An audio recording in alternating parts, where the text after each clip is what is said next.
അത് എന്റെ അഭാവത്തിൽ എന്നെപ്പറ്റി ഒരാളും മോശം പറയാൻ പാടില്ല. എനിക്ക് അങ്ങനെ ഒരു നിഅമത്ത് നീ തരണം. ഞാൻ ഇല്ലാത്തപ്പോ എന്നെപ്പറ്റി മോശം പറയാൻ ആരും ഉണ്ടാകരുത്. ആ സമയത്ത് അള്ളാഹു മൂസാ നബിയോട് പറഞ്ഞ വാക്കെന്താണെന്നറിയോ? മൂസാ നബി അലൈഹിസ്സലാമിനോട് അള്ളാഹു പറയുകയാണ്, മൂസ, ഈ കാര്യം ഞാൻ എന്റെ വിഷയത്തിൽ പോലും തീരുമാനിച്ചിട്ടില്ല.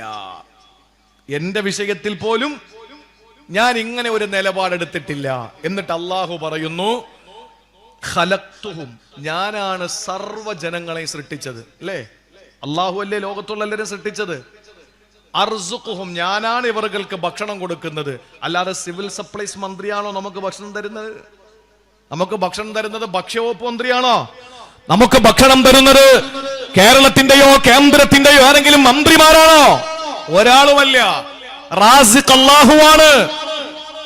ഒരു ഇമാമിനെ സംബന്ധിച്ചിടത്തോളം ആ ഇമാമിന് ആഹാരം കൊടുക്കുന്നത് പ്രസിഡന്റ് അല്ല, അല്ലാഹുവാണ് റാസിഖ്. അല്ലാഹുവാണ് റാസിഖ്. ആ റാസിഖ് പടച്ചവനല്ലേ? അർസുഖുഹും, ഞാനാണ് അവർക്ക് ഭക്ഷണം കൊടുക്കുന്നത്. ഞാൻ സൃഷ്ടിച്ച് ഞാൻ ഭക്ഷണം കൊടുക്കുന്നു. ഉആഫീഹിം, ഞാനാണ് അവർക്ക് ആഫിയത്ത് കൊടുക്കുന്നത്. കൈ കൊണ്ടെടുത്ത് കഴിക്കാൻ, കഴിച്ചത് ചവയ്ക്കാൻ, ചവച്ചത് ദഹിക്കാൻ, ദഹിച്ചത് അവരുടെ പോകേണ്ട ഭാഗങ്ങളിലേക്ക് അതിന്റെ സത്തും കൊത്തുമൊക്കെ പോകാൻ, ഇതൊക്കെ ഞാനാണ് ചെയ്തത്. എന്നിട്ട് അള്ളാഹു പറയുന്നു, സൃഷ്ടിച്ച് ഭക്ഷണം കൊടുത്തു, ആഫിയത്ത് കൊടുത്തു, ഇതെല്ലാം ഞാൻ കൊടുത്തിട്ട് യഖൂലൂന, ഈ മനുഷ്യര് പറയുന്നു, ഇത്തഖൽതു സാഹിബത്തൻ വ വലദ, എനിക്ക് ഭാര്യയും മക്കളും ഉണ്ടെന്ന്. അള്ളാഹ് പറയാ മൂസാ നബിയുടെ അടുത്ത്, മൂസാ നബി നിങ്ങൾ പറഞ്ഞ എന്താ? നിങ്ങളില്ലാത്തപ്പോ നിങ്ങളെ പറ്റി ഒന്നും പറയരുത്. അള്ളാഹ് പറയാ, ഇത് എന്റെ വിഷയത്തിൽ പോലും ഞാൻ എടുത്ത്, എനിക്കെന്താ കഴിയാത്തതാണോ? പക്ഷെ ഞാൻ അങ്ങനെ അങ്ങ് വിട്ടേക്കുകയാണ് ആ സമൂഹത്തെ.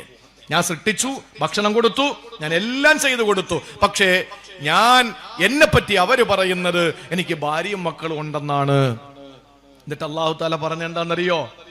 ആൺമക്കളെ ഉണ്ട് എന്ന് അള്ളാഹുവിനെ പറ്റിയിട്ട് സത്യനിഷേധികൾ പറഞ്ഞപ്പോൾ, മലായിക്കത്തുകൾ പടച്ചവന്റെ പെൺമക്കളാണെന്ന് പറഞ്ഞപ്പോൾ അള്ളാഹു അവരെ എന്താ ചെയ്തത്? പടച്ചവൻ പോലും ചെയ്തത് നിങ്ങൾ കേൾക്കണോ? സൂറത്തു മറിയമിൽ കാണാ, വഖാലു തഖദർ റഹ്മാനു വലദാ, അള്ളാഹുവിന് ആൺമക്കളുണ്ടെന്ന് പറഞ്ഞപ്പോ, അള്ളാഹുവിന് സന്താനങ്ങളുണ്ടെന്ന് പറഞ്ഞപ്പോ അതിന് അള്ളാഹു കൊടുത്ത മറുപടി ആകാശത്തെ ഇടിച്ചു വീട്ടിയിട്ടല്ല, ഭൂമി പിളർത്തിയിട്ടല്ല, സാഗരത്തെ കരയിലേക്ക് കയറ്റിയിട്ടല്ല, വന്യമൃഗങ്ങളെ ഇറക്കിയിട്ട് ചവിട്ടിയിട്ടല്ല. അള്ളാഹു അവർക്ക് കൊടുത്ത മറുപടി എന്തെന്നറിയോ? മാ കാന ലില്ലാഹി അൻ യത്തഖിദ മിൻ വലദിൻ സുബ്ഹാനാ, എനിക്ക് ആൺമക്കളുണ്ടെന്ന് പറയാണോ? സുബ്ഹാനാ, അള്ളാഹുവിനെതിരെ വന്ന ആരോപണത്തെ പോലും അള്ളാഹു നേരിട്ടത് സുബ്ഹാനാ, തസ്ബീഹ് കൊണ്ടാണ്. തസ്ബീഹ് കൊണ്ടാണ്. പെൺമക്കളെ പറ്റി പറഞ്ഞല്ലോ, വയജഅലൂന ലില്ലാഹിൽ ബനാതി സുബ്ഹാനാ, സൂറത്തുൻ നഹ്ല്. എനിക്ക് പെൺമക്കളുണ്ടെന്ന് പറയുന്നു കുറെ ആളുകൾ. സുബ്ഹാനാ, എന്റെ മറുപടി അതാണ്. ഓക്കെ, അള്ളാഹുവിനെതിരെ ആരോപണം പറഞ്ഞപ്പോ അള്ളാഹു താല പ്രതികരിച്ചത് സുബ്ഹാനല്ലാഹ്, സുബ്ഹാൻ, സുബ്ഹാനല്ലാഹ്, ഇങ്ങനെയല്ലേ പറഞ്ഞ അള്ളാഹു? നബി തങ്ങളുടെ അടുത്ത് പറഞ്ഞു, ആളുകൾ നിങ്ങളെപ്പറ്റി എന്തോ പറയട്ടെ, ആളുകൾ ഭ്രാന്തൻ എന്ന് വിളിക്കട്ടെ, നാശകാരി എന്ന് പറയട്ടെ, ആൺമക്കൾ ഉറകാത്തവനാണെന്ന് പറയട്ടെ, തീവ്രവാദികളെന്ന് വിളിക്കട്ടെ, ഭീകരവാദികളെന്ന് വിളിക്കട്ടെ, ഏത് വാക്കുകൾ കൊണ്ട് ആളുകൾ എന്തോ പറഞ്ഞോട്ടെ, ആ പറയുന്ന സമയങ്ങളിൽ നിങ്ങൾ ചെയ്യാനുള്ളത് പ്രതികരിക്കുന്നത് മറ്റൊരു ഭാഗം. പക്ഷെ നിങ്ങൾ സുബ്ഹാനല്ലാഹ് എന്ന പ്രകീർത്തനം എനിക്ക് വേണ്ടിയിട്ട് അർപ്പിക്കണമെന്ന് വിശുദ്ധ ഖുർആൻ സൂറത്തുൽ ഹിജ്ർ. അല്ലാഹു തൗഫീഖ് നൽകി അനുഗ്രഹിക്കുമാറാവട്ടെ. ഫസബ്ബിഹ് ബിഹംദി റബ്ബിക വകും മിനസ് സാജിദീൻ. നിങ്ങൾ അല്ലാഹുവിനെ തസ്ബീഹ് ചൊല്ലണം, അവനിലേക്ക് പ്രകീർത്തിച്ചു മടങ്ങണമെന്ന് ഖുർആൻ പഠിപ്പിക്കുകയാണ്. അതുകൊണ്ട് നമ്മളെ പറ്റി ഇല്ലാത്തതാരെങ്കിലും പറയുമ്പോൾ നമ്മൾ പറയണം സുബ്ഹാനല്ലാഹ്, സുബ്ഹാനല്ലാഹ്. ഇതാണ് നമ്മൾ ചെയ്യേണ്ടത്. രണ്ടാമത്, ഇത് അല്ലാഹ് പറഞ്ഞതാണ്, ഇത് റബ്ബ് പറഞ്ഞതാണ്. മറക്കല്ലേ, ഒന്ന്, അല്ലാഹു അത്ഭുതകരമായി നിഅമത്ത് തരുമ്പോൾ, രണ്ട്, അല്ലാഹു നമുക്ക് ആളുകളുടെ ശത്രുക്കളുടെ വായിൽ നിന്ന് നമ്മൾ ആരോപണങ്ങൾ കേൾക്കുന്ന സമയത്താണ്. ഇനി പ്രിയപ്പെട്ടവരെ, മൂന്നാമത്തെ സന്ദർഭമേതെന്നറിയോ? ഇനി ഒരൊറ്റ മണിക്കൂറാ നമ്മുടെ മുമ്പിലുള്ളത്. മൂന്നാമത് എപ്പോഴാ നമ്മൾ അള്ളാഹുവിനെ പ്രകീർത്തിക്കേണ്ടതെന്നറിയോ? അള്ളാഹു നമുക്ക് ചെറിയ ചെറിയ നിഅമത്തുകൾ തരുമല്ലോ. അള്ളാഹു തന്ന നിഅമത്തുകൾക്ക് കണക്കുണ്ടോ പുതുത്തെരുവുകാരാ? അള്ളാഹു തന്ന അനുഗ്രഹങ്ങൾക്ക് കണക്കുണ്ടോ ഓച്ചിറക്കാരാ? നമ്മൾ പറയുന്നത് എന്താണ്? പടച്ചവൻ എന്നെ യൂസുഫ് അലിയാക്കിയില്ലല്ലോ, അള്ളാഹു എന്നെ രവിപിള്ളയാക്കിയില്ലല്ലോ.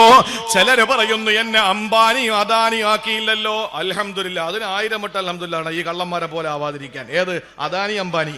നേരത്തെ പറഞ്ഞ രണ്ടുപേരല്ല, അവരൊക്കെ നല്ലവരാ. യൂസുഫ് അലി സാറും രവിപിള്ളയൊക്കെ സമൂഹത്തിനും സമുദായത്തിനും ഗുണമുള്ളവരാ. രവിപിള്ള സാറ് അദ്ദേഹത്തിന്റെ സമുദായത്തിന് ഗുണമുള്ളവരാ, അല്ലേ?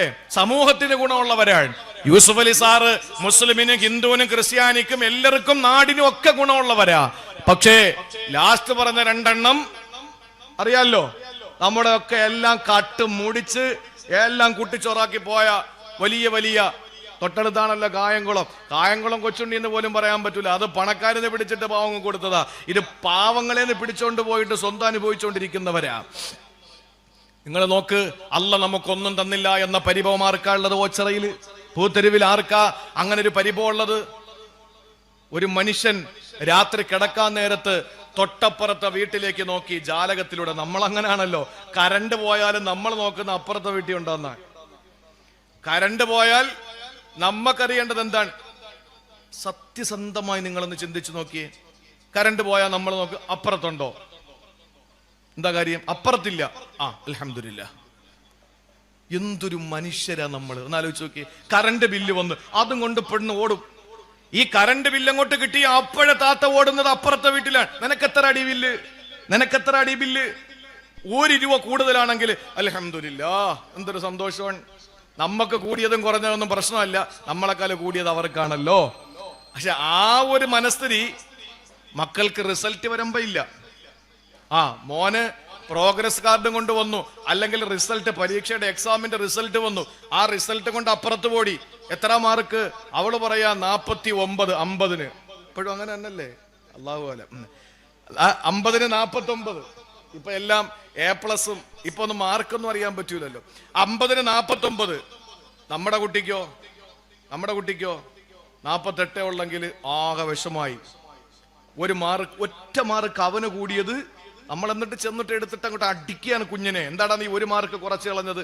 കഷ്ടപ്പെട്ട് ഈ 48 വാങ്ങിയതിന് അവനെ അഭിനന്ദിക്കുകയല്ല, മറിച്ച് ഒരെണ്ണം കുറഞ്ഞു പോയതിന് അവനെ തല്ലുകയാണ്. ഈ 1 മാർക്ക് അപ്പുറത്ത് കൂടിയപ്പോ നമുക്ക് സഹിക്കാൻ വയ്യ.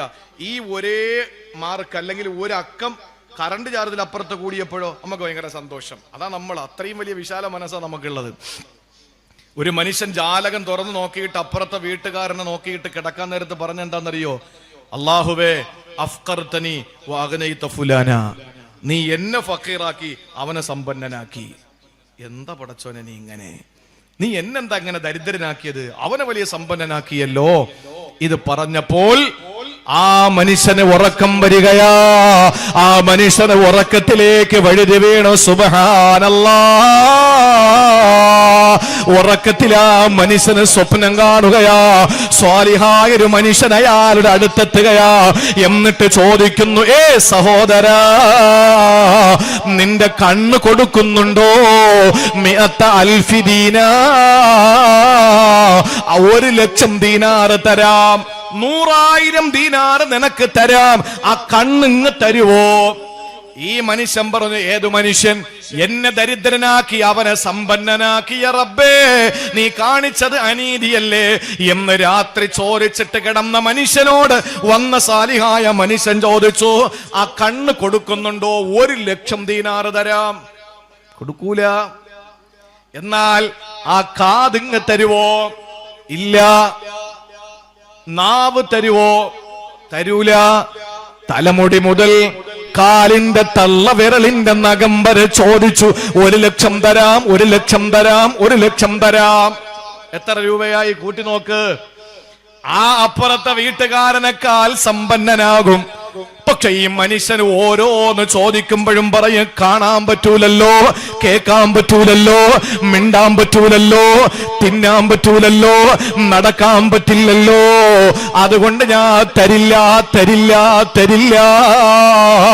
ആ സമയത്ത് ആ മനുഷ്യൻ ചോദിച്ചു, അല്ല നിനക്കൊന്നും തന്നില്ലേ? ഞെട്ടി ഉണർന്നിട്ട് കരയാൻ തുടങ്ങിയ ആ മനുഷ്യന് എന്നിട്ട് അല്ലാഹുവിനോട് പറഞ്ഞതെന്തെന്നറിയോ? അല്ലാ അൽഹംദുലില്ലാ, പടച്ചവരെ നിനക്കാണ് സർവസ്തുതി. അല്ലാ, നീ തന്ന ഏറ്റവും വലിയ നിഅമത്ത് ഈ ശരീരത്തിന്റെ പാർട്സുകളല്ല റബ്ബേ. നമ്മൾ കരുതുന്നത് ഇട്ടുമൂടാനുള്ള പണമെന്നാണ്. പണം ഒരൊറ്റ നിമിഷം കൊണ്ട് തകർന്നു പോകാനുള്ളതാ. തിരുവനന്തപുരം ജില്ലയിലൊരു പള്ളി, ആ പള്ളിയുടെ പകുതി എത്തി. എങ്ങനെയൊക്കെ കഷ്ടപ്പെട്ട് ഊറ്റി ഊറ്റി ഊറ്റി ജനങ്ങളെ ഒന്ന് വരിയിട്ട് ഊറ്റി യാചിച്ചുമൊക്കെ പകുതി കെട്ടിപ്പടുത്തിയപ്പോ ഒരു അറബി ഇറങ്ങി വന്നവിടെ നിന്ന് നൂലി കെട്ടിയതുപോലെ അറബി വന്നിറങ്ങിയിട്ട് പറഞ്ഞു, എന്താ പള്ളി ബാക്കി പണിയുന്നില്ലേ? അവൻ പറഞ്ഞു, പൈസ ഇല്ല, ഇത് എന്നെ കഷ്ടപ്പെട്ടുണ്ടാക്കിയതാ. ശരി ഇൻഷാ അല്ലാഹ് പള്ളി ഞാൻ വെച്ചുതരാന്ന് പറഞ്ഞു. അറബി തിരിച്ചു കയറിപ്പോയി. ഇതവര് പൊളിച്ചു. എന്തിനാ? ചെറുതല്ലേ നമ്മൾ വെച്ചത്, അറബി എന്തായാലും വെച്ച് തരല്ലേ, അതുകൊണ്ട് വലുത് കിട്ടിക്കോട്ടെ എന്നും പറഞ്ഞ് അതങ്ങ് പൊളിച്ച്. അറബി അവിടെ ചെന്നിറങ്ങിയപ്പോഴ അറബി ഫക്കീറായി. അറബിക്ക് പൈസ ഇല്ല, അറബിക്ക് കൊടുക്കാൻ കാശില്ലാതെയായി. അവസാനം അറബിയെ ബന്ധപ്പെട്ടവർ വിളിച്ചവും പറഞ്ഞു, ഞാനിപ്പോ വലിയ ബുദ്ധിമുട്ടിലാണ്, ഇൻഷാ അല്ലാഹ് നിങ്ങളെ പണി തീരട്ടെ, ഞാൻ എന്തെങ്കിലും സഹായിക്കാമെന്ന് പറഞ്ഞു. പാതി കെട്ടിയ പള്ളിയും പോയി, എല്ലാം പോയി. മനുഷ്യന്റെ അവസ്ഥ ഇതാണ്. ഏത് നിമിഷമാണ് ഒരു ഫ്ലൈറ്റ് കയറി അവിടെ ചെന്നിറങ്ങുമ്പോഴാണ് ആളിന്റെ സാമ്പത്തിക സ്ഥിതി മാറുന്നത്. അല്ലേ? എത്ര സമ്പന്നന്മാരാണ് ദരിദ്രന്മാരായത്, എത്ര ദരിദ്രന്മാരാണ് സമ്പന്നന്മാരായത്. അത് ആളുകളെ പറ്റിച്ചും തട്ടിച്ചുമാണ്. എന്നാ പോലും അല്ലേ എത്ര കോടീശ്വരന്മാരായി മാറിയിരിക്കുന്നു. ഈ ആഫ്റ്റർ കോവിഡാനന്തര കേരളത്തിൽ ഏറ്റവും കൂടുതൽ നടന്നത് ഓൺലൈൻ ബിസിനസ്സാണ്. 50,000 രൂപ ഇടുവോ 1 ലക്ഷമായിട്ട് ഇപ്പൊ നിങ്ങൾക്ക് തിരിച്ചു വരുമെന്ന് പറയും. നമുക്ക് ഇത് ആക്രാന്തമല്ലേ, കൊണ്ടങ്ങ് തട്ടിക്കൊടുക്കും. അങ്ങനെ 100 പേരൊന്നും മാറ്റോട്ട് ഒരൊറ്റ മുങ്ങല് അല്ലേ. അവന്റെ DP എടുത്ത് നോക്കിയാൽ ചിലപ്പോൾ അള്ളാഹു റസൂലും ഒക്കെ ആണെന്നൊക്കെ ആയിരിക്കും അവന്റെ DP ഉള്ളത്. ഇതൊക്കെയാണ് മനുഷ്യന്റെ തട്ടിപ്പുകൾ, പുതിയ പുതിയ തട്ടിപ്പുകൾ. അപ്പൊ ഏതായിരുന്നാലും അള്ളാഹു എപ്പോഴാണ് ഒരു മനുഷ്യന്റെ സമ്പത്ത് തിരിച്ചെടുക്കുന്നതെന്ന് പറയാൻ കഴിയില്ല. ഏറ്റവും വലിയ നിഅമത്ത് ഏതെന്നറിയോ? അള്ളാഹുവിന്റെ റസൂല് പറഞ്ഞ നിഅമത്താനി അളീമത്താനി, ഏറ്റവും വലിയ 2 നിഅമത്തുകൾ. ഒന്ന് അസ്സിഹത്തു. അബ്ദുൽ നാസർ മഅദനി ഉസ്താദ് അള്ളാഹു ആഫിയത്തുള്ള ദീർഘായുസ് കൊടുക്കട്ടെ. ഓച്ചറക്കാർക്ക് മറക്കാൻ പറ്റൂലല്ലോ. ഓച്ചറയിലല്ലേ അദ്ദേഹത്തിന്റെ ഭാര്യയുടെ നാട്.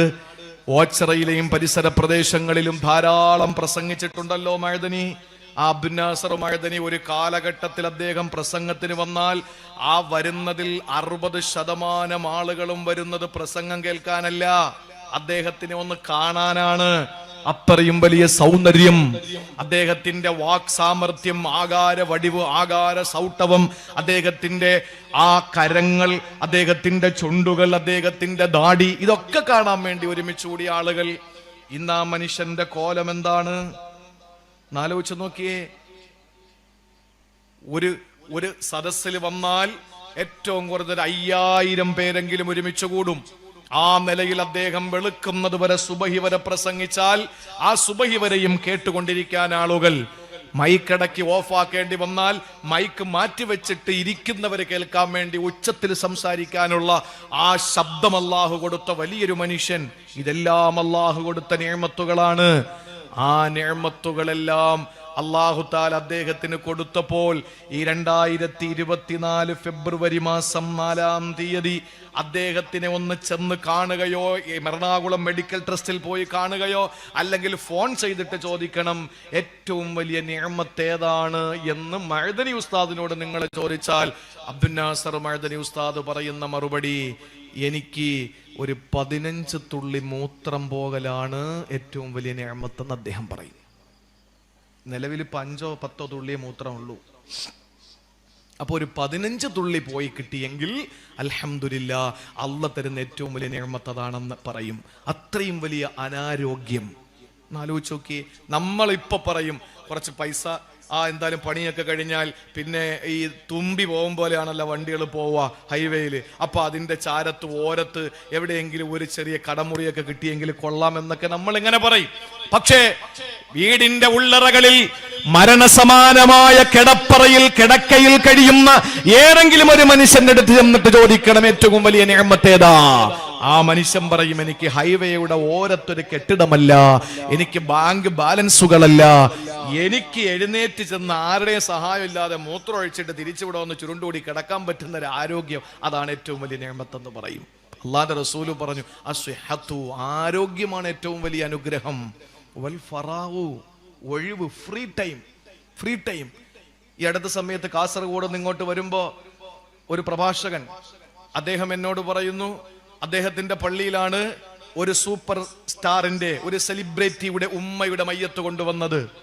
ആ ഉമ്മയുടെ മയ്യത്ത് കൊണ്ടുവന്നിട്ട് പള്ളിയിലെ ഉസ്താദിന്റെ അടുത്ത് വന്നിട്ട് ഈ എന്നോട് പറഞ്ഞ ആളിനോട് ആ സെലിബ്രിറ്റി പറഞ്ഞു അത്രേ, ആ സൂപ്പർ സ്റ്റാർ പറഞ്ഞു അത്രേ, ഞാൻ വീട്ടിൽ നിന്ന് മയ്യത്ത് നിസ്കരിച്ചിട്ടാണ് വന്നത്, എനിക്കിവിടെ നിൽക്കാൻ പറ്റൂല, ആളുകൾ വന്ന് കൂടുകയാണ്, അതുകൊണ്ട് ഞാൻ പോവാണ്, എൻ്റെ ഉമ്മയുടെ മയ്യത്ത് നിസ്കരിക്കണം, എല്ലാവരോടും ദ്വാരക്കാൻ പറയണം, എന്നിട്ട് അടക്കണം, ഖബറടക്കണം, തൽഖീനോദനം, യാസിനോദനം, അതൊക്കെ പറഞ്ഞു കൊടുത്തിട്ട് അദ്ദേഹം വിടുകയാണ്. അദ്ദേഹം പെട്ടെന്ന് സ്ഥലം കാലിയാക്കാൻ.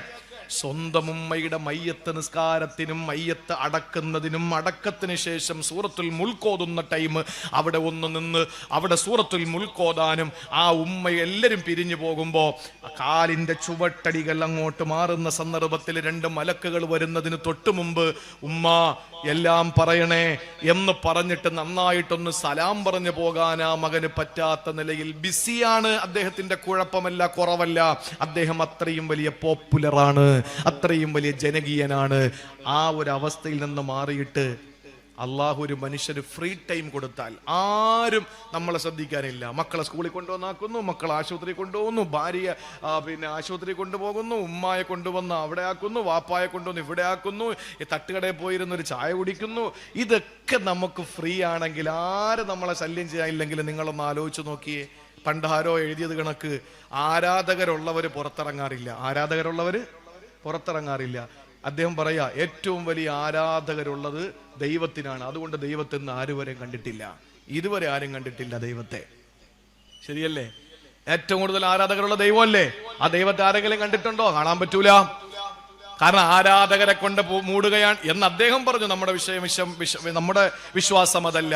പക്ഷേ എൻ്റെ പ്രിയപ്പെട്ടവരെ, അള്ളാഹു തന്ന ഏറ്റവും വലിയ നിഅമത്ത് ആരോഗ്യവും ഒഴിവ് സമയങ്ങളുമാണ്. എന്നാൽ അള്ളാഹു അങ്ങനെയുള്ള ചെറിയ ചെറിയ നിഅമത്തുകളോ വലിയ വലിയ നിഅമത്തുകളോ തരുമ്പോൾ ആദ്യം പറഞ്ഞതുപോലെയല്ല, അത് ഒരിക്കലും കിട്ടില്ല എന്ന് പ്രതീക്ഷിക്കില്ല.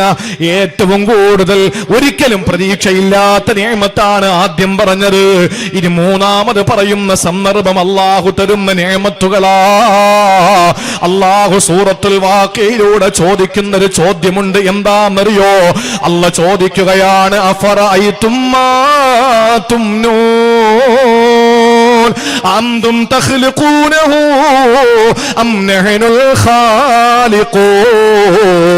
സഹോദരങ്ങളെ, അല്ലാഹു ചോദിക്കുകയാ, അഫറഅയ്തും മാ തുംനൂൻ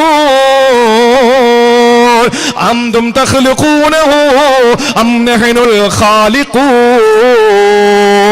അല്ലാഹു നമ്മളോട് ചോദിക്കുന്ന ഒരു ചോദ്യം വലിയ ചോദ്യമാണ്.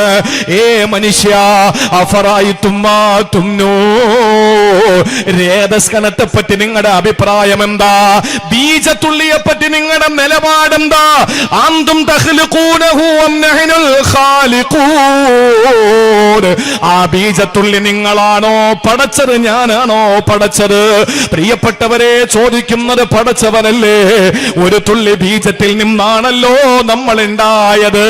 ഞാനായത്, നിങ്ങളായത്. സഹോദരങ്ങളെ, പറയപ്പെടാൻ പറ്റാത്തൊരു വസ്തുവായിരുന്നല്ലോ. ഹല്ലതാലൽ ഇൻസാനി ഹീനും മിനദ്ദഹിരി ലം യകുൻ ശൈഅൻ മദ്കൂറാ. പറയപ്പെടാൻ പറ്റാത്തൊരു വസ്തുവായിരുന്നല്ലോ നമ്മള്. അതിൽ നിന്ന് ഇന്ന് ഈ തടിയുള്ള, ഈ പൊക്കമുള്ള, ഈ നിലയിൽ നമ്മൾ എത്തപ്പെട്ടിട്ടുണ്ടെങ്കിൽ ഒരു തുള്ളി ബീജമല്ലേ നമ്മളെ ഉണ്ടാക്കിയത്. അല്ല ചോദിക്കുകയാണ്, ആ ബീജത്തുള്ളി നിങ്ങളാണോ പടച്ചത്, അതല്ല ഞാനാണോ പടച്ചത്? ഇന്ന് ഭൗതിക ശാസ്ത്രം പറയുന്നത്, സയൻസ് പറയുന്നത്, കൂടുതൽ കാഷ്നട്ട് കഴിച്ചാൽ, അണ്ടിപ്പരിപ്പ് കഴിച്ചാൽ, ബദാം കഴിച്ചാൽ, പയർ വർഗ്ഗങ്ങൾ കഴിച്ചാൽ ബീജത്തിന്റെ ഉൽപാദനം കൂടുമെന്നാണ്. ഈ ഭൗതിക ശാസ്ത്രത്തിനോട് ചോദിച്ചു നോക്കണം. 1000 കിലോ അണ്ടിപ്പരിപ്പ്, 1000 കിലോ ബദാം പരിപ്പ്, 1000 കിലോ പയറും കൂടിക്കുണ്ട് ഏതെങ്കിലും ഒരു മിക്സിയിലിട്ട് അടിച്ചാൽ ഒരു തുള്ളി ബീജം നിങ്ങൾക്ക് ഉണ്ടാക്കി തരാൻ പറ്റുമോ? ഒരു തുള്ളി ബീജം നിർമ്മാണം നടത്താൻ പറ്റുമോ? ബീജത്തുള്ളിയായി ഞാനും നിങ്ങളെ ഉമ്മാന്റെ ഗർഭാശയത്തിലേക്ക് വരുമ്പോ അല്ല ചോദിക്കുകയാ, അന്തും തഖ്ലുഖൂനഹു അം നഹ്നുൽ ഖാലിഖൂ, നിങ്ങളാണോ ബീജത്തുള്ളിയെ സൃഷ്ടിച്ചത്, അതോ ഞാനാണോ സൃഷ്ടിച്ചതെന്ന് അല്ല ചോദിക്കുകയാ. ഇനി രണ്ടാമതല്ല ചോദിച്ചത് എന്തെന്നറിയോ? അഫറഅയ്തും മാ തഹ്റുസൂൻ, ഓ കൃഷിക്കാരാ, ഓ കൃഷിക്കാരാ, അന്തും തസ്റഊനഹു അം നഹ്നു സാരിഊ, നിങ്ങളാണോ കൃഷി ചെയ്യുന്നത്, ഞാനാണോ? സഹോദരിമാരെ, നിങ്ങൾ ചിന്തിച്ചിട്ടുണ്ടോ? നിങ്ങളുടെ വീട്ടുമുറ്റത്ത് പഞ്ചായത്തിൽ നിന്നോ മുനിസിപ്പാലിറ്റിയിൽ നിന്നോ എവിടെ നിന്നെങ്കിലും നിങ്ങൾക്ക് കിട്ടിയ, അല്ലെങ്കിൽ ഏതെങ്കിലും കാർഷിക മേളയിൽ നിന്ന് നിങ്ങൾ വാങ്ങിയ ഒരു കവറിനകത്തുള്ള ഏതോ വിത്തുകൾ, ഏതോ സസ്യങ്ങളുടെ വിത്തുകൾ, ചെടികളുടെ വിത്തുകൾ കൊണ്ടുവന്നു, മണ്ണ് മാന്തി നിങ്ങൾ ആ വിത്ത് വെച്ചു, അത് മണ്ണിട്ട് മൂടി, എന്നിട്ട് വെള്ളമൊഴിച്ചു, എന്നിട്ട് തൊട്ടിപ്പുറത്തും നിങ്ങൾ അതുപോലെ ചെയ്തു. ഒരു 10-20 നിങ്ങളുടെ വീട്ടുമുറ്റത്ത് നിങ്ങൾ ഇങ്ങനെ വിത്തുകൾ പാകിയിരിക്കുകയാ. നോക്കുമ്പോ മുളച്ചു വരികയാണ്, അതിങ്ങനെ കതിരുകൾ വന്നു. ഒന്നിങ്ങനെ വലുതായി വലുതായി വരുമ്പോ അതിന്റെ കായ ചുമപ്പാണ്. അത് നിങ്ങൾ പറിച്ചെടുത്ത് വായിലേക്ക് വെച്ചപ്പോൾ വല്ലാത്ത എരിവാണ്. അതിന് നമ്മൾ കൊടുത്ത പേര് മുളകെന്നാണ്. അതിന്റെ തൊട്ടിപ്പുറത്ത് മറ്റൊന്ന് വന്നു, അതിന് വല്ലാത്ത ചുമന്ന നിറം തന്നെ. അത് പറിച്ച് നിങ്ങൾ എടുത്തു, എന്നിട്ട് ചെറിയ കായാണ്, അത് വായിലേക്ക് വെച്ചോ, ചവച്ചപ്പോൾ വല്ലാത്ത മധുരമാ. അതിനുശേഷം നാരങ്ങ പിഴിഞ്ഞൊഴിച്ചപ്പോൾ വല്ലാത്ത മധുരം നിങ്ങൾക്ക് വന്നു. നമ്മളതിന് മിറാക്കിൾ ഫ്രൂട്ട് എന്ന് വിളിച്ചു. അതിന്റെ തൊട്ടുപുറത്ത് മറ്റൊന്നും ഇതേപോലെ പൊന്തി വന്നു, അതിന് വല്ലാത്ത പച്ചപ്പാണ്. ആ പച്ച നിറത്തിലുള്ള കായ പറിച്ചു, അത് നമ്മൾ വായിലേക്ക് വെച്ചപ്പോൾ വല്ലാത്ത പുളിയാണ്. അതിന് നമ്മൾ പുളിഞ്ചിക്കായ എന്ന് പേരിട്ട് വിളിച്ചു. ഇങ്ങനെ തുടങ്ങിയാൽ സഹോദരങ്ങള്, ഇട്ട മണ്ണൊന്നാണ്, ഒഴിച്ച വെള്ളമൊന്നാണ്, പക്ഷേ തണല് വന്ന് വെയില് വന്നത് ഇതെല്ലാം ഒന്ന് തന്നെ. പക്ഷേ അതിന്റെ കായ്ക്കള് വേറെയാണ്, അതിന്റെ രുചി വേറെയാണ്, അതിന്റെ ഉപയോഗം വേറെയാണ്. അല്ല അതല്ലേ ചോദിച്ചത്? അഫറഅയ്തും മാ തഹ്റുസൂൻ, ഓ കൃഷി ചെയ്യുന്നവരെ, അന്തും തസ്റഊനഹു അം നഹ്നു സാരിഊൻ, നിങ്ങളാണോ കൃഷിയിൽ ഇടപെടുന്നത്, അതോ നാമാണോ കൃഷിയിൽ ഇടപെട്ടത്? അല്ല മൂന്നാമത് ചോദിക്കുന്നത്, അഫറഅയ്തുമുൽ മാ അല്ലദീ തശ്റബൂൻ, നിങ്ങൾ കുടിക്കുന്ന വെള്ളത്തെ പറ്റി ചിന്തിച്ചിട്ടുണ്ടോ? അന്തും അൻസൽതുമൂഹു മിനൽ മുസ്നി അം നഹ്നുൽ മുൻസിലൂ, മേഘക്കീറിൽ നിന്ന് വെള്ളം ഇറക്കി തന്നത് ഞാനാണോ നിങ്ങളാണോ? കുടിക്കാനുള്ള വെള്ളം നിങ്ങൾക്ക് തന്നത് ഞാനല്ലേ? മഴ കാത്തിരിക്കുന്ന വേഴാമ്പലിന്റെ കളകൂചനം പോലെ നിങ്ങൾ കാതോർത്തിരുന്നല്ലോ മഴത്തുള്ളിക്ക് വേണ്ടിയിട്ട്. ആകാശമാകുന്ന ഭർത്താവ് ഭൂമിയാകുന്ന ഭാര്യയ്ക്ക് സമ്മാനിച്ച ബീജത്തുള്ളിയാണ് മഴത്തുള്ളി. ആകാശം ഭർത്താവാണ്, ഭൂമി ഭാര്യയാണ്. ആകാശം എന്ന ഭർത്താവിന്റെ ബീജത്തുള്ളി ഭൂമിയാകുന്ന ഭാര്യയുടെ ഗർഭാശയത്തിൽ അങ്ങ് സ്വീകരിച്ചപ്പോൾ വൻസൽനാ മിനൽ മുഅ്സിറാതി മാൻ സജ്ജാജാ ലിനുഖ്രിജ ബിഹി ഹബ്ബൻ വനബാതാ വജന്നാത്തിൻ അൽഫാഫാ. അല്ലാഹ് പറയുന്നു, ആകാശമാകുന്ന ഭർത്താവിന്റെ ബീജത്തുള്ളിയാകുന്ന മഴത്തുള്ളി ഭൂമിയാകുന്ന ഭാര്യയുടെ യൂട്രസിനകത്തേക്ക് കയറിയപ്പോ ആ പെണ്ണ് പ്രസവിച്ചതാണ് ജന്നാത്തിന് അൽഫാഫാ, ഇടതൂറ് നിൽക്കുന്ന വൃക്ഷങ്ങളും അതുപോലെ തന്നെ ഇടതൂറ് നിൽക്കുന്ന എല്ലാ സസ്യലതാദികളും നിങ്ങൾക്ക് വേണ്ടി പടച്ചത് അല്ലാഹുവാണ്.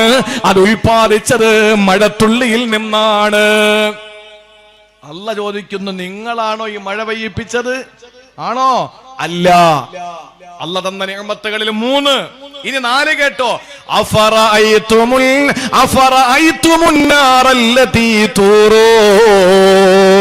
നിങ്ങൾ കത്തിക്കുന്ന തീപ്പട്ടി അല്ലെങ്കിൽ നിങ്ങൾ കത്തിക്കുന്ന ഉരസി കത്തിക്കുന്നതിനെ പറ്റി നിങ്ങൾ ചിന്തിച്ചിട്ടുണ്ടോ? അന്തും മൻസതും സദറതഹാ അം നഹ്നുൽ മുൻശിഊ, അതിനുള്ള മരങ്ങളെ ഞാനാണോ പടച്ചത്, നിങ്ങളാണോ? പണ്ട് കാലങ്ങളിലെ മരത്തിന്റെ കഷണങ്ങൾ ഉരസിയിട്ടാണ് തീ കത്തിക്കുന്നത്. കാലം പുരോഗമിച്ചു. ആ മരങ്ങൾ, പാഴ്മരങ്ങളെ കണ്ടെത്തി മനുഷ്യൻ. എന്നിട്ട് ആ പാഴ്മരങ്ങളെ ചെത്തിയെടുത്തു. എന്നിട്ടതിനെ മെഷീനിലേക്ക് കയറ്റി. എന്നിട്ടതിനെ ചെറിയ ചെറിയ പീസുകളാക്കി എടുത്തു.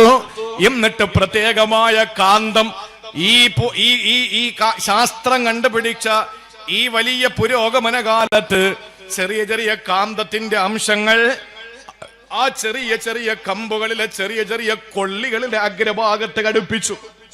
എന്നിട്ട് ചെറിയ കവറിനകത്താക്കി. എന്നിട്ട് 1 രൂപയോ 2 രൂപയോ അല്ലേ, എത്ര രൂപ തീപ്പെട്ടിയുടെ വില? 2 രൂപ. നീ ബീഡി വലിക്കോടാ, സിഗരറ്റ് വലിക്കോ? ഒരു ചെറിയ കവറിലടച്ച് നമ്മുടെ വീട്ടിലേക്ക് വരുന്നു. നമ്മളതിനെ വിളിച്ച പേര് തീപ്പെട്ടി അല്ലേ? അല്ല ചോദിക്കുകയാണ്, ഇത് നിങ്ങൾ ഉണ്ടാക്കിയതാണോ ഞാൻ ഉണ്ടാക്കിയതാണോ? നിങ്ങൾ ഉണ്ടാക്കിയോ ഞാൻ ഉണ്ടാക്കിയോ? അല്ല ചോദിക്കുകയാണ്. ഇതാരാ? ഇത്രയും വലിയ സൗഭാഗ്യങ്ങളുടെ കലവറ അല്ലാഹു തുറന്നു തന്നു. മനുഷ്യനെ സൃഷ്ടിച്ചത് മുതൽ അവന് ചെയ്യുന്ന കൃഷി, അവന് കുടിക്കുന്ന വെള്ളം, അവന് കത്തിക്കുന്ന എല്ലാ ഉൽപ്പന്നങ്ങളുമെല്ലാം അല്ലാഹു എടുത്തു പറഞ്ഞിട്ട് ചോദിക്കുകയാണ്, ഇതെല്ലാം നിങ്ങളുടെ മിടുക്കാണോ എന്റെ മിടുക്കാണോ? എന്റേതാണ്, നിങ്ങളതല്ല. എന്നിട്ട് അല്ല പറയുന്നു, ഇതിന് പകരം നിങ്ങൾ എനിക്ക് ഒന്നേ ഒന്ന് തന്നാ മതി. ഫസബ്ബിഹ് ബിസ്മി റബ്ബിക്കൽ അലീം. ഖുർആൻ 3-മതായി പറഞ്ഞ തസ്ബീഹ് ചൊല്ലാൻ. ഇതുപോലുള്ള നിഅമത്തുകൾ അല്ലാഹു നമുക്ക് തരുമ്പോ ഇരിക്കാനൊരു കസേര കിട്ടി, അല്ലാഹനെ പ്രകീർത്തിക്കണം. ചൂടാനൊരു കൊട കിട്ടി, അല്ലാഹനെ പ്രകീർത്തിക്കണം. എഴുതാനൊരു പെണ്ണ് കിട്ടി, അല്ലാഹനെ പ്രകീർത്തിക്കണം. ആ പടച്ചവനെ പ്രകീർത്തിക്കണം. നിങ്ങൾക്ക് കിട്ടുന്ന ചെറിയ ചെറിയ നിഅമത്തുകളായാൽ പോലും. ഇതാണ് 3-മത്തെ സ്ഥലം. വിശദീകരിക്കാൻ നമുക്ക് സമയക്കുറവുണ്ട്. ഇനി 4-മത്തത്, പ്രിയപ്പെട്ടവരെ, അള്ളാഹുവിന്റെ പരലോകത്തേക്ക് നമ്മൾ പോകേണ്ടവരാണ്. ഞാൻ ചുരുക്കി പറയുകയാണ്, പരലോകത്തേക്ക് നമ്മൾ പോകേണ്ടവരാണ്. ആ ആഖിറത്തിലേക്ക്. ആഖിറം എന്ന് പറഞ്ഞാൽ തന്നെ എൻഡ് എന്നാണ്. എൻഡ്, ഇനി അങ്ങോട്ടില്ല. ആഖിറമാണ് അവസാനത്തെ ലോകം. ആ ലോകത്തേക്ക് നമ്മൾ പോകേണ്ടവരാണ്. അവിടെ പോകുമ്പോ അള്ളാഹു ഒരുപക്ഷേ നാരകീയ ശിക്ഷകൾ നമുക്ക് തരാൻ സാധ്യതയുണ്ട്. പടച്ചോൻ കാത്തുരക്ഷിക്കട്ടെ, അല്ല കാത്തുരക്ഷിക്കട്ടെ. ഉറക്കം വരുന്നില്ലല്ലോ. നല്ല സദസ്സ്, അള്ളാഹു ബറക്കത്ത് ചെയ്യട്ടെ. 9-മത്തെ കുട്ടിയുടെ കല്യാണമാണ്. അതെ, 9 കഴിഞ്ഞ 9-മത്തെ കുട്ടിയുടെ വിവാഹമാണ്. ഇത് നിബ്രാസുൽ മുസ്ലിമീന്റെ പ്രവർത്തകർ കൊടുത്തതല്ല, നിങ്ങൾ കൊടുത്തതാ. നമ്മളെല്ലാരും ഭാഗവാക്ക. അവർ സംഘടിപ്പിച്ചു, ഓടി നടന്നു. ഞാൻ അടക്കമുള്ള പ്രഭാഷകന്മാർ ശബ്ദം നൽകി. നിങ്ങൾ ഓരോരുത്തരും ധനം നൽകിയപ്പോ 8 പെൺകുട്ടികൾക്ക് ഭർത്താക്കന്മാരായി, അവർക്ക് മക്കളായി. 9-മത്തെ പെൺകുട്ടി ഏപ്രിൽ 21-ന് മണവാട്ടിയാകാൻ കാത്തിരിക്കുന്നു. അള്ളാഹു ഭംഗിയാക്കി പൂർത്തീകരിക്കാനുള്ള തൗഫീക്ക് തരട്ടെ. പ്രിയപ്പെട്ടവരെ, 4-മത്തെ സന്ദർഭം എപ്പോഴാ? അള്ളാഹു പറയുന്നു, നിങ്ങൾ പ്രകീർത്തിക്കേണ്ട, തസ്ബീഹ് ചൊല്ലേണ്ട 4-മത്തെ സന്ദർഭം ആഖിറത്തിൽ നിങ്ങൾക്ക് അള്ളാഹു രക്ഷ തരുമ്പോഴാ. സഹോദരങ്ങളെ, ജീവിതം ഇവിടെയല്ലല്ലോ. ഇവിടുന്ന് പോകണം ആഖിറത്തിലേക്ക്. വല്ലാഖിറത്തു ഖൈറുൽ ലക മിനൽ ഊലാ. ആഖിറമാണ് ഏറ്റവും അഭികാമ്യമായത്. വല്ലാഖിറത്തു ഖൈറു അബ്ഖാ. എന്നെന്ന് ശേഷിക്കുന്നതും ആഖിറം തന്നെ. ഇവിടെയെല്ലാം നശ്വരമാണ്. ഇവിടത്തെ ബന്ധങ്ങളെല്ലാം നശ്വരമാണ്. നമുക്ക് വേണ്ടത് ആഖിറത്തിലേക്കുള്ള ബന്ധമാണ്. ആഖിറത്തിലേക്ക് വേണ്ടിയുള്ള ബന്ധമാണ്.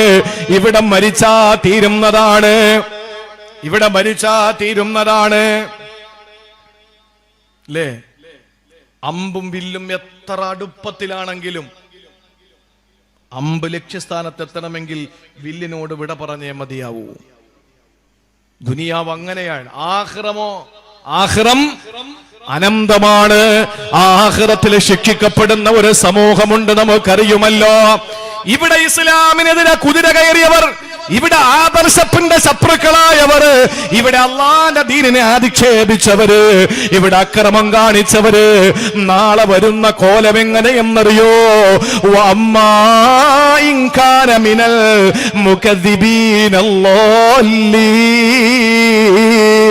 കളവാക്കുന്ന ഒരു ജനതയുണ്ടല്ലോ, സത്യസന്ധതയ്ക്കെതിരെ പ്രവർത്തിക്കുന്ന ഒരു സമൂഹമുണ്ടല്ലോ, അസത്യത്തിന്റെ കള്ളപ്പരപ്പിന്റെ കേളി നിലമായി മാറുന്നവരുണ്ടല്ലോ, ഇല്ലാത്തതിന്റെ പേരിൽ പിടിച്ചെടുക്കുന്ന പള്ളികൾ പിടിച്ചെടുക്കുന്നവരുണ്ടല്ലോ, ഇല്ലാത്ത കഥമെനഞ്ഞിട്ട് പള്ളി പിടിച്ചെടുക്കുന്നവരുണ്ടല്ലോ. ഇവനെയൊക്കെ നാളെ പടച്ചവനെ ചെയ്യുന്നത് എന്തെന്നറിയോ? അള്ള പറയുകയാണ്, ഫനുസുലും മിൻ ഫനുസുലും മിൻ അവർക്ക് അല്ലാഹു നാളെ വെൽക്കം ഡ്രിങ്ക് കൊടുക്കുമെന്നാ. അല്ലാഹു കൊടുക്കുന്ന നുസുലും മിൻ ഹമീം, വെൽക്കം ഡ്രിങ്ക്സ്. എന്തായി വെൽക്കം ഡ്രിങ്ക്? കേറി വരുമ്പോ ഒരു കുടിക്കാൻ വെള്ളം കൊടുക്കുമല്ലോ. കേറി വരുമ്പോ അല്ലാഹു കുടിക്കാൻ കൊടുക്കും. അതേത് വെള്ളമാണ്? ഫനുസുലും മിൻ ഹമീം. ആ വെള്ളത്തിന്റെ പേര് ശീതളപാനീയമെന്നല്ല, ആ വെള്ളത്തിന്റെ പേര് ഹമീം. ഫനുസുലും മിൻ ഹമീം. ഈ അധർമ്മകാരികൾ, ധിക്കാരികൾ, പാവപ്പെട്ട ഫലസ്തീന്റെ പൊന്നുമക്കളെ നിഷ്ഠൂരമായി കൊന്നൊടുക്കിയ ഇസ്രായേലിന്റെ ജൂത പരീക്ഷകളുണ്ടല്ലോ, ഇല്ലാത്ത കള്ളക്കഥ പറഞ്ഞിട്ട് ഇന്ത്യ രാജ്യത്തിന്റെ നെറുകയിലെ കത്തികുട്ടി ഇറക്കിയിട്ട് ഈ പാവപ്പെട്ട സമുദായത്തിന്റെ പള്ളി അപഹരിച്ച കാപാലികന്മാരുണ്ടല്ലോ, ഇവനൊക്കെ നാളെ പരലോകത്ത് വരുമ്പോ അള്ള കൊടുക്കുന്നത് എന്തെന്നറിയോ? ഫനുസുലും മിൻ ഹമീം, വെൽക്കം ഡ്രിങ്ക്സ് അല്ല കൊടുക്കുകയാണ്. അത് എന്താണെന്നറിയോ? ഹമീം, ചൂടുവെള്ളമാണ്. നമ്മൾ പറയും ചൂടുവെള്ളം ഞങ്ങൾക്ക് വലിയ ഇഷ്ടമാണ്. പക്ഷെ എന്താ ഈ ചൂടുവെള്ളത്തിന്റെ പ്രത്യേകത എന്നറിയോ? ഹമീമിന്റെ പ്രത്യേകത കേട്ടോ സഹോദരാ. ദാഹിച്ച് ദാഹിച്ച് ദാഹിച്ച് ഒരു തുള്ളി വെള്ളം കിട്ടാ കൊതിക്കുന്ന മഹിഷറ, ആ മഹിഷറയിൽ നിന്ന് നരകത്തിലേക്ക് അങ്ങ് വലിച്ചെറിയുമ്പോൾ അവിടെ അള്ളാഹു കൊടുക്കുന്നു ഹമീം. ഈ ഹമീം എന്ന പാനപാത്രം നമ്മളെ കയ്യിലേക്ക് തരുമ്പോ അത് കുടിക്കാൻ വേണ്ടിയിട്ട് നമ്മൾ സാധാരണ ചൂടുവെള്ളം, ദുനിയാവിലെ ചൂടുവെള്ളമാണെങ്കിൽ തരുന്നവര് പറയും ചൂടാണേ സൂക്ഷിക്കണമെന്ന്. കാരണം ചുണ്ടിലേക്ക് വെക്കുമ്പോഴേ ചൂടാണോ തണുപ്പാണോ എന്നറിയോ? ഈ ഹമീമിന്റെ പ്രത്യേകത എന്താണ്? അള്ളാഹു നമ്മുടെ കയ്യിലേക്ക് കുടിക്കാൻ തരുന്നു ആർത്തിയാണ്, ദാഹം. ചുണ്ടോടങ്ങ് ചേർക്കണ്ട, മുഖത്തിന്റെ അടുക്കലേക്ക് കൊണ്ടുവരുമ്പോ ഈ മുഖത്തെ മാംസമില്ല, ഉരുകി ഉരുകി ഉരുകി ആ വെള്ളത്തിലേക്ക് വീഴുന്ന ചൂടാ. പക്ഷെ നമ്മൾ വിടൂല. ദാഹിച്ച ദാഹം തീർക്കാ കുടിച്ചേ മതിയാവൂ. തൊണ്ടയിൽ വല്ലാത്ത വേദന കെട്ട് വീണിരിക്കുകയാ. എന്തായാലും വേണ്ടൂല. ഈ ചൂടുവെള്ള ചുണ്ടിലേക്ക് വെച്ചങ്ങ് കുടിക്കുമ്പോ അവന്റെ വൻകൊടലും ചെറുകൊടലും അവന്റെ കരളും അവന്റെ ആന്തരിക അവയവങ്ങളെല്ലാം ഉരുകി അവന്റെ പൃഷ്ഠഭാഗത്തൂടെ ഒലിച്ചു പോകുമെന്ന് ആദരവായ പ്രവാചകൻ നബി മുഹമ്മദ് മുസ്തഫ. ഇതാണ് ഹമീം. നമ്മൾ ചിന്തിക്കും ആ ഒരു ഗ്ലാസ് വെള്ളം കുടിക്കുമ്പോ അങ്ങ് തീർന്നു കിട്ടുമല്ലോ, പിന്നൊന്നും അറിയണ്ടല്ലോ. എടാ മണ്ട, അള്ള പറയുന്നു വെള്ളിയാഴ്ച കേൾക്കുന്നില്ലേ? പ്രസിഡന്റിന്റെയും സെക്രട്ടറിയുടെയും പേരല്ല പറയുന്നത്.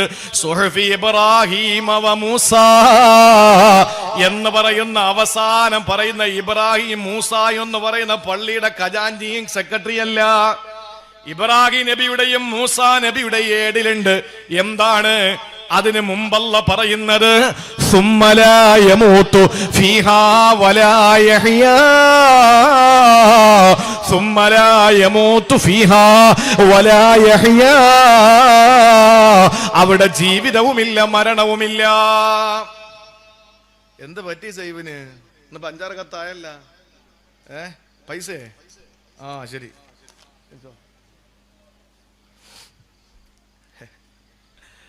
അൽഹംദുലില്ലാഹി അല്ലദീ ആഫാനി മിമ്മ ബതലാക ബിഹി വഫല്ലലനി അലാ കസീരി മിമ്മൻ ഖലഖ തഫ്ളീല.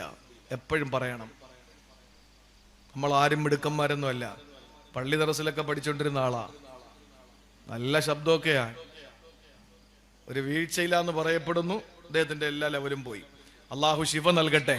വലിയ ആഗ്രഹമാണ് പ്രസംഗിക്കാനൊക്കെ. പക്ഷേ നമ്മളൊക്കെ അള്ളാഹു താല കാത്തുരക്ഷിക്കട്ടെ. നമ്മുടെ എല്ലാ പ്രയാസങ്ങളും വിഷമങ്ങളും ഒക്കെ അള്ളാഹു മാറ്റിത്തരട്ടെ. ജീവിതവുമില്ല മരണവുമില്ല, ജീവിതവുമില്ല മരണവുമില്ല. അതാണ് അവസ്ഥ.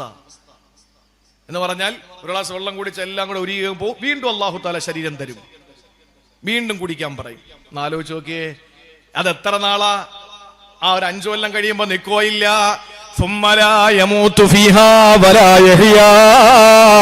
ജീവിതവുമില്ല മരണവുമില്ലാത്ത അവസ്ഥ അനന്തമാണ്. അന്ന് ഈ ആക്രമണത്തിനിരയായവർ, തല്ലിക്കൊല്ലപ്പെട്ടവർ, മസ്ജിദുകൾ നഷ്ടപ്പെട്ടവർ, ഭാര്യമാര് മാനഭംഗപ്പെടുത്തപ്പെട്ടവർ, മക്കൾ അർഹുല ചെയ്യപ്പെട്ടവർ, തീവ്രവാദി എന്നും ഭീകരവാദി എന്നും വിളികേറ്റവര് അള്ളാന്റെ സ്വർഗത്തിൽ പാറി കളിക്കുമേ. അവര് പച്ചപ്പനന്തത്തയുടെ ഉള്ളറകളിൽ പാറി പറന്നിട്ട് അറിസിന്റെ താഴ്ഭാഗത്ത് തൂക്കിയിടപ്പെട്ട വിളക്കുമാടത്തിൽ വൈകുന്നേര സായാഹ്നത്തിൽ അഭയം പ്രാപിക്കുമേ. അള്ളാഹു നമ്മളെ ആ നല്ല കൂട്ടത്തിൽ ഉൾപ്പെടുത്തട്ടെ. അവിടെയാണ് 4ാമത്തെ സന്ദർഭമല്ല പറഞ്ഞത്. ഫനുസുലും മിൻ ഹമീം. സത്യനിഷേധികൾക്ക്, ധിക്കാരികൾക്ക്, കളവാക്കുന്നവർക്ക്, കള്ളപ്പരം പറയുന്നവർക്ക്, കള്ളം പ്രചരിപ്പിക്കുന്നവർക്ക് അല്ലാഹു വെൽക്കം ഡ്രിങ്ക്സ് കൊടുത്തിട്ട് അകത്തേക്ക് കൊണ്ടുപോയിട്ട് പിന്നെ കൊടുക്കുന്നത് അള്ളാഹു അവനെ ചുട്ടെടുക്കുമെന്ന. ശവായി കണ്ടിട്ടില്ല ഇങ്ങനെ കറങ്ങുന്നത്? അതാ പറയുന്ന ചില ഉസ്താദ്മാർ പറയുന്ന നരകത്തിലെ കോഴിയെന്ന്. കാരണം എന്താ? ഇതാണ് നരകത്തിലെ ശിക്ഷ. ചുട്ട് ചുട്ട് ചുട്ട് ചുട്ട് ചുട്ട് തസ്ലിയത്തു ജഹീം. ജഹീമിലിട്ട് അല്ലാഹു ചുട്ടോണ്ടിരിക്കും നമ്മളെ. ഇതൊക്കെ പറയുമ്പോ ചില പൊട്ടന്മാര്, ബുദ്ധി രാക്ഷസന്മാരെന്ന് സ്വയം വിശേഷിപ്പിക്കപ്പെടുന്ന മന്ദബുദ്ധികൾ, യാതൊരു ബുദ്ധിയുമില്ലാത്ത നിരീശ്വരവാദികൾ, വിവരം കെട്ടവർ, അവര് പറയും, എന്താ ഈ പൊട്ടൻ വിളിച്ചു പറയുന്നത്? കാണാടോ പൊട്ടൻ ആരാന്ന് കാണാം. ആഖിറത്തില് തസ്ലിയത്തു ജഹീം. ചുട്ടെടുക്കും നിന്നെ റബ്ബ് ചുട്ടെടുക്കും. എന്നിട്ട് അല്ലാഹു പറഞ്ഞ എന്താണെന്നറിയോ? ഇന്ന ഹാദാ ലഹു ഹഖ്ഖുൽ യഖീൻ. സ്വപ്നമല്ല, അറിവല്ല, കണ്ടറിവല്ല, കൊണ്ടറിവാ. ഇപ്പോ നല്ല മധുരമുള്ളൊരു പാനീയമുണ്ട്, ലോകത്തെ ഏറ്റവും മധുരമുള്ള പാനീയം. അതേതാ? വേഗം ഒന്ന് പറയും, സമയമില്ല. ലോകത്തെ ഏറ്റവും മധുരമുള്ള പാനീയം ഏതാ?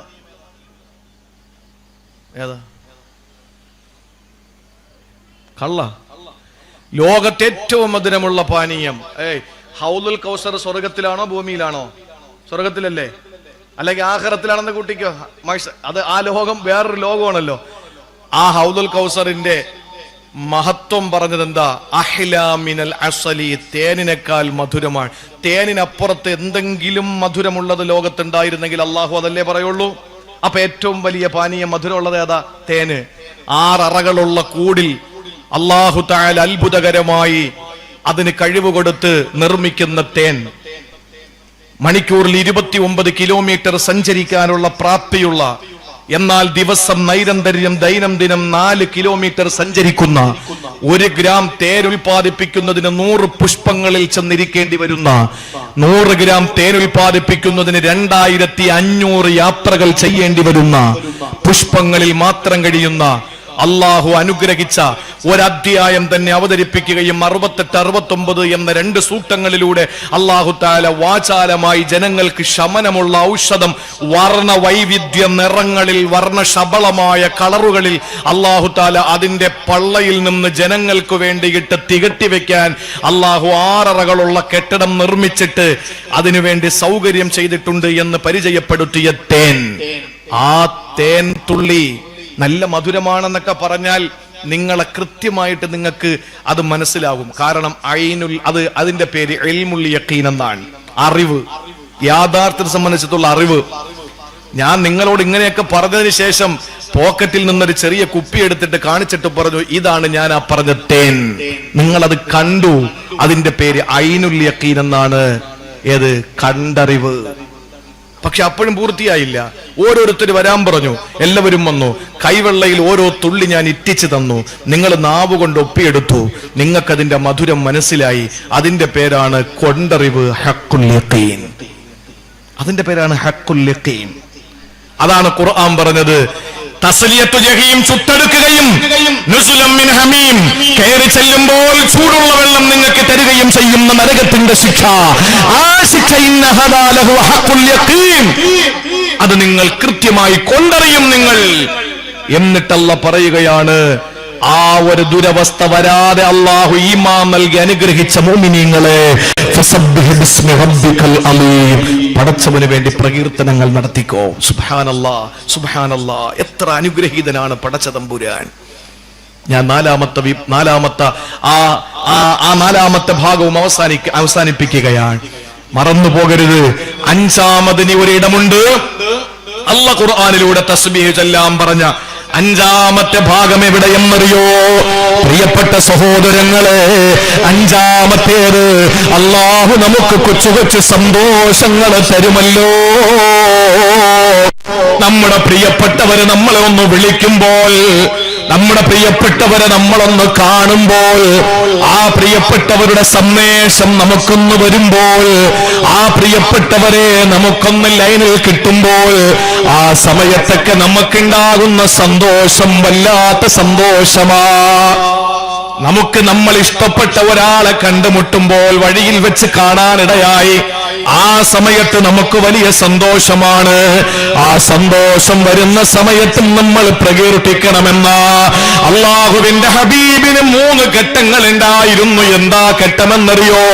ഒന്നാമത്തേത്, അള്ളാന്റെ ഹബീബ് കഅബാലയത്തിന്റെ തണലിൽ ഇരിക്കുമ്പോൾ സഹാബാക്കൾ അടികൊണ്ട് ഇടികൊണ്ട് തൊഴികൊണ്ട് ആക്രമണത്തിനിരയായിട്ട് നബി ഞങ്ങളുടെ മുന്നിലേക്ക് വന്നിട്ട് ചോദിക്കുന്നു, നബിയേ മതാ നസ്റുല്ലാഹ്,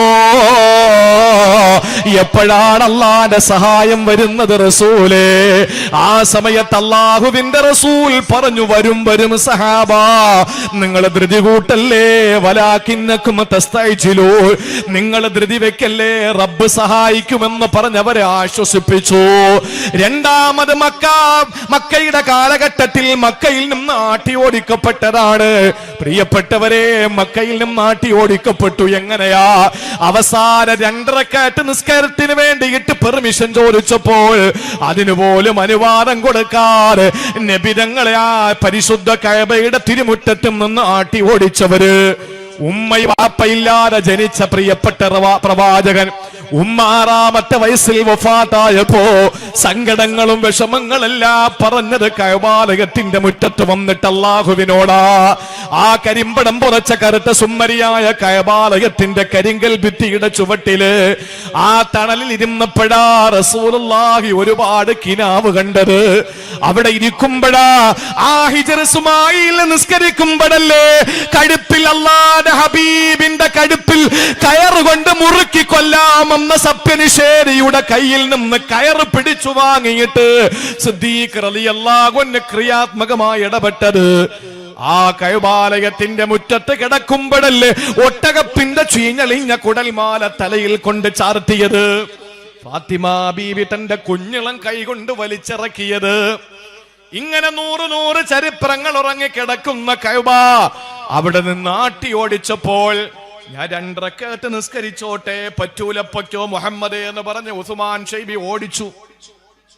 മൂന്നാമതോ റസൂലുള്ള ദഅവത്തിന് വേണ്ടി ഓരോരുത്തരുടെ അടുക്കൽ ചെല്ലുമ്പോൾ അവര് പറഞ്ഞു, പോ മുഹമ്മദേ, ഞങ്ങൾക്ക് കേക്കണ്ട മുഹമ്മദേ, പോ മുഹമ്മദേ, ഞങ്ങൾക്ക് കേക്കണ്ട എന്ന് പറഞ്ഞിട്ട് കാതില് ചെവിടിൽ വിരല് കുത്തി കയറ്റിയവര്. പ്രിയപ്പെട്ടവരെ, ഈ നിലയിലെ 3 അനുഭവങ്ങൾ റസൂലുള്ളാഹിനുണ്ടായി. ഈ 3 ചേഞ്ച് വന്നു. ഈ 3 ചേഞ്ച് വന്നു. എന്താ ഈ 3 വന്ന ചേഞ്ച്? എപ്പോഴാണ് സഹായമെന്ന് ചോദിച്ചു നബി തങ്ങളോട്. അല്ലാഹുവിന്റെ സഹായം വന്നു. കേൾക്കണം, മക്കയിൽ നിസ്കരിക്കാൻ അനുവദിക്കാത്ത നബി തങ്ങൾക്ക് മക്ക വിജയം കൊടുത്തു.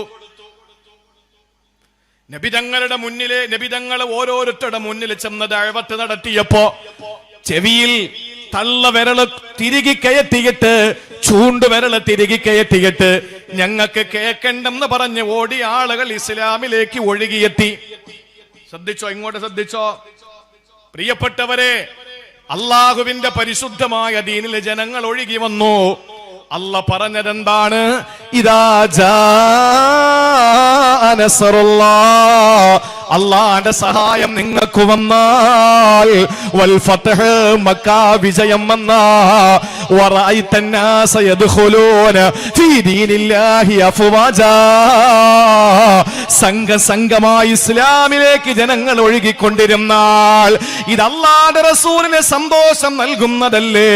അല്ലാഹുവിന്റെ ഹബീബിന് ആനന്ദം പകരുന്നതല്ലേ? റസൂലുള്ളാഹിനെ ആഹ്ലാദഭരിതനാക്കുന്നതല്ലേ? സഹായം എപ്പോഴെന്ന് ചോദിച്ച നബി തങ്ങളുടെ അനുചരന്മാർക്ക് സഹായം എത്തുമ്പോ മക്കയിൽ നിസ്കരിക്കാൻ പെർമിഷൻ കൊടുക്കാത്തവർക്ക് മക്ക വിജയം കൊടുത്തപ്പോ ആളുകൾ കേൾക്കണ്ടെന്ന് പറഞ്ഞ് ഓടി ഒളിച്ച അതേ ജനങ്ങള് തിരിച്ചല്ലാന്റെ ദീനിലേക്ക് ഒഴുകിയെത്തിയപ്പോ റസൂലുള്ളാഹി ഇതിനപ്പുറം എന്ത് സന്തോഷമാ വരാനുള്ളത്? അപ്പോഴാണ് അല്ലാഹു പറഞ്ഞത്, നബിയേ, ഇദാ ജാ നസ്റുല്ലാഹ്, അല്ലാഹുവിന്റെ സഹായം നിങ്ങൾക്ക് വന്നാൽ, വൽ ഫത്ഹ്, മക്ക വിജയം നിങ്ങൾക്ക് വന്നാൽ, വറഅയ്തന്നാസ യദ്ഖുലൂന ഫീ ദീനില്ലാഹി അഫ്വാജാ, സംഘമായി ആളുകൾ ഇസ്ലാമിലേക്ക് ഒഴുകിക്കൊണ്ടിരുന്നാൽ നബിയെ സന്തോഷം നിങ്ങൾക്ക് വരും. അപ്പോഴും നിങ്ങൾ ചെയ്യേണ്ടത് എന്താണ്?